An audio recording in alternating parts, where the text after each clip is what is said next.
These are some numbers from last year's trials. That's the accuracy of the system, so how accurate can we define if an object is belonging to dicots, belonging to mocots, or in this case belonging to wheat.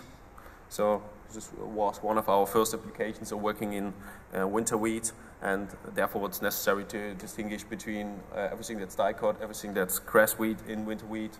And you can see the accuracy is quite high, despite, well, for mocots in wheat, which is one of the most challenging things, where we say, well, getting more than 70% on the first shot is quite all right, because if you look at a field, look at a winter wheat, and look at the grass wheats there, they look quite similar, for non-agronomists at least. So, at last I will give you one example of how we use it, and one application for our cropping systems.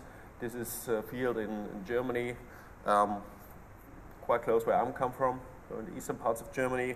It's winter wheat, early growth stages. That's in the winter application or autumn application for us. So somewhere in, I guess it was late November. We scanned the whole field, put on 4 cameras and 1 spray boom, and, well, pretty much took all the tram lines, scanned the field, and created a map afterwards. And if we only looked at dicots, and we produced 1 map to spray against dicots, and we've seen that only on 12% of the area we actually had to spray. Well, of course, weeding dicots in wheat, in winter wheat, is not that a big challenge. If we go into the other scenario, so applying grass wheat herbicide, agrominicide on the same field at the same time, we at least had to spray 50% of the area.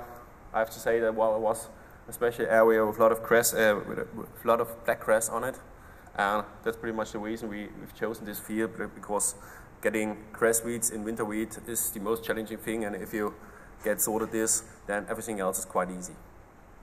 So in this example, we had to spray half of the area with Atlantis, and the last thing I want to show is that if we combine those 2 maps, and we say, well, we are using tank mixtures with pretty much active ingredients against broadleaf weeds and grass weeds at the same time, then we could spend 25% less than at a uniform application.